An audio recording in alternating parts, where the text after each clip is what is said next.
there may be a few legs. I mean, it's really weird. You look at the back of the bus, you've got the kids and Dan sitting in the middle of them, desperately wondering if it's time to take his top off yet.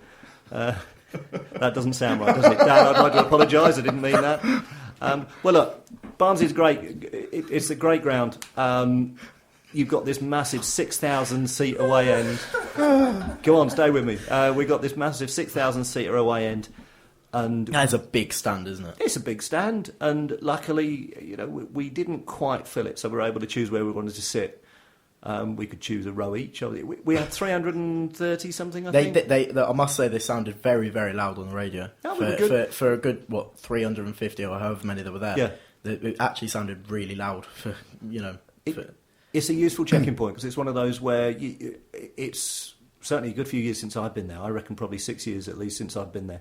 And at that point, we would never have taken. We would have probably taken 120 for a Saturday, and sort of 60 or 70 for a Tuesday night. Last one I think was a Tuesday night, and we had certainly less than 70. What was the exact figure? 363 was it?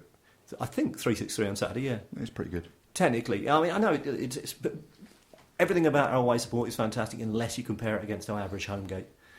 Which then we're right at the bottom of the table, just about everywhere. But it was great. So we scored some goals. We scored a lot of goals. We scored 5 of those things. Yeah, I think we'd be a bit more inclined to talk about said goals if we did not concede the other 3. But yeah, obviously the question of the week was prompted by this, and there's not too many situations where I think 5-0 up. It was one of those, we were having fun. I tweeted about this at the end of the game, but there was a fantastic bit. We were 3-0 up, and everyone started doing the E-I-E-I-E-I-O bit. And there's Adam Fairs, chair of the DSA, going, no, just don't do it. And he was literally standing there waving his arms in front of people, trying to stop them chanting that because it just wasn't right. And then we got the 5-0, I looked round and he was leading it. It was fantastic. Brilliant. I'm trying to remember who scored the goals. Who got the first? Afobe got the first one. Afobe Carruthers. Afobe got the first one after a really good strike by Randall. Yeah, it was. Just say Randall was fantastic. I thought not a spotless performance, but I thought he was really strong. Done a job. Yeah, done a job for a reserve midfielder. Done a very good job. I sound like I really hate this bloke. I really don't. I should stop. He's just building up a character, but no, Scribbo was singing his praises on the radio and said if it was one of those games where if you were to come away with a 2-1 or a 2-0, then you'd probably look at the man in the midfield and say he controlled the game and he was a very effective sort of player going forward. And there's good signs that we can have that sort of player to come in at a place like Barnsley, a difficult place to go, and be part of a side missing a good few first team players, and we can score 5 goals. So no complaints from me. Yeah. Oh, you look at it, Barnsley. It's too early to tell how much of a challenge they're going to, or how strongly they'll be challenging, but they're clearly a good side. And we really gave them nothing. First 5-10 minutes they were really strong, and it looked like we might be in trouble. How did Dale Jennings look? Or did you not even notice he was there, to be honest? For most of it, didn't notice he was there. Now, that's a bit harsh. There were a few times where he was being quite creative, bring the ball forward well, but certainly not he was playing a more central role than he played when he was he was normally out in the wing when he played with us. He only played 6 games for us. It's remarkable because he was if he played 6 games, then that 6-game period was a very long one because he was very impressive. Yeah. 6 very standout performances, though, weren't they? I think so, yeah. And I was chuffed to bits with him. So, yeah. So Afobe got the first. Who got the second? Can we remember? Carruthers. Yes. Grigg, I believe, Reeves, and then it was Reeves, Ali, and then Ali got the third. Then Grigg, then Reeves. Then Reeves, yeah. Reeves, Ali. They're all the same. Whoever they are. They wear a Don's kit. They're all scoring goals. 5-0 up, 8 minutes to go. You feel pretty relaxed. You've been taunting the away fans. You might as well go home since 2-0, to be fair, and sitting there and just loving every minute of it. And then it goes to 5-1, and you think, fair enough, they've earned that. Then seconds later, it seems like it goes to 5-2, and it's like, yeah, okay, just stop this now. Yeah, it's really starting to set the gloss of the score. Just a little bit.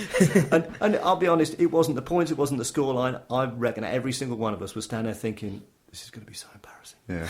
This is going to be so embarrassing. Having taunted this lot, they're going to make my life hell. To be fair, the first 2 goals, having seen them on the highlights Yeah, they were fantastic. Absolute worldies, weren't they? Yeah, really strong shots. That they were always going to go in. If either of those had gone in earlier in the game, I think would have been in trouble because it would have given them a lift. Yeah. But I mean, bluntly, we did a job on them. We struggled a bit in the last few minutes. The last goal was Randall's fault. I think he didn't mark his man well. But I still don't understand what happened. I've watched it 3 or 4 times, and I still can't quite figure out how.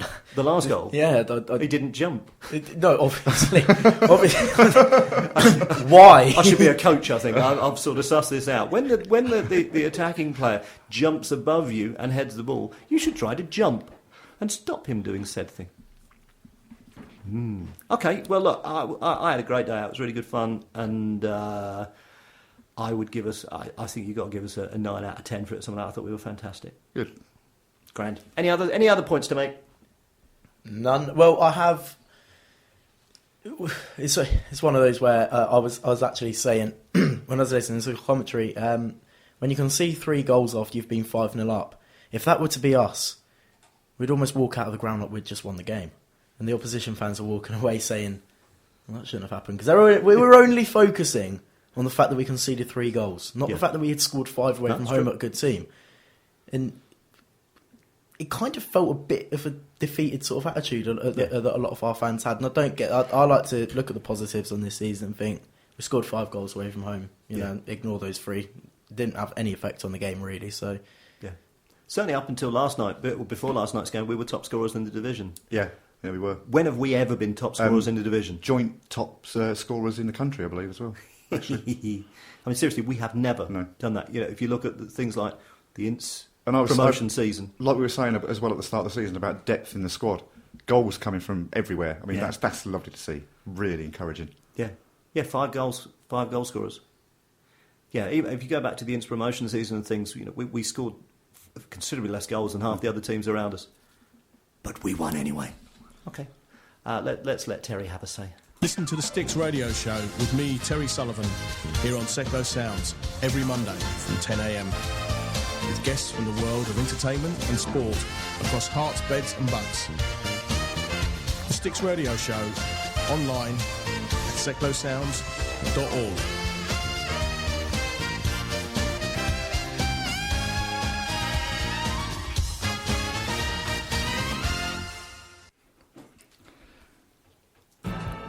Okay, coming up in the next fragment of this thing we loosely call a show, and very loosely, as you saw how quick that jingle came in there, we'll hear with what LT... Oi, I'm trying my best, all right? We'll hear what LT Dan's feeble excuses this week. We've Americanised him again.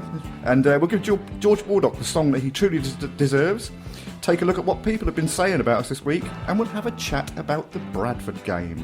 Mark 1. Excellent one. We've got some tweets coming in at the moment. Wombling Knee says, loving the start to the season.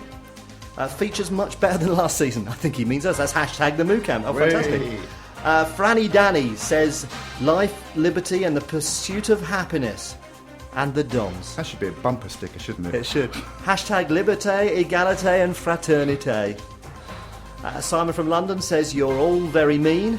Seriously, mean boys and girls, I'm telling. That's hashtag sulky strop. And Kevin from Bath says, great atmosphere last night. Loving the season so far, even if the result wasn't great. Hashtag family club. Controversial, yeah, bless him. But I think, you know, we know where his heart lies these days.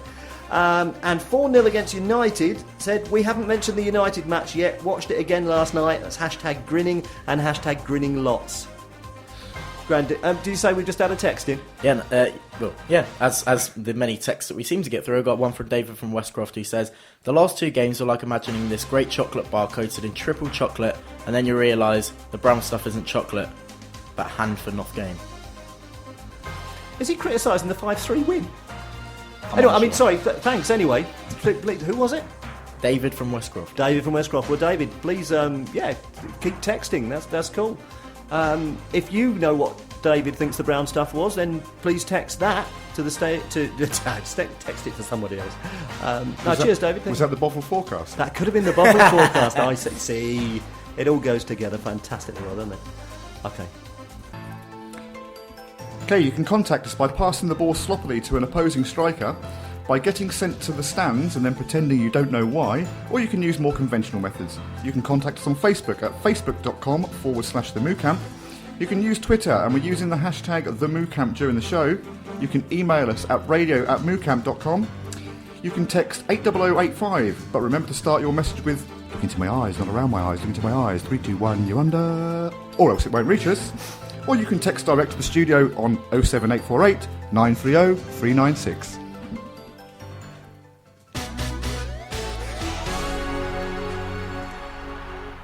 This just in a hastily arranged press conference at Stadium MK this morning, Carl Robinson this morning accepted responsibility for everything that's gone wrong in recent years. Starting with One Direction, Ebola and Susan Boyle, Carl went on to list more than 30 additional tragic events that were entirely his fault and not the players at all. More on this once we've established the identity of the bearded figure, dressed entirely in black, who stood at the back of the room swinging a pocket watch slowly from side to side.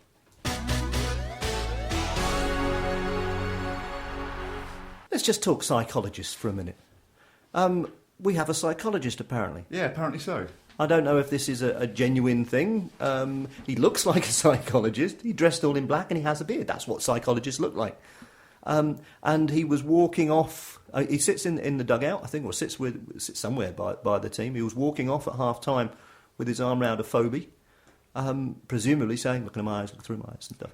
Do we know for definite? Is he genuinely a psychologist? It's not Tony going through a bit of a rough patch, is it? Or a better patch, whatever way you look at it. But he was slim, athletic. Not Tony. No. No. But no, if we can start Actually, to get... saying that about Tony, did anyone notice him last night, just before the game kicked off, when he was collecting the balls? No. He's got a mean kick on him. Really? He really has got a mean. Tony, whatever you're doing, keep it up, you know. This just in, Tony Hawkins has a mean kick.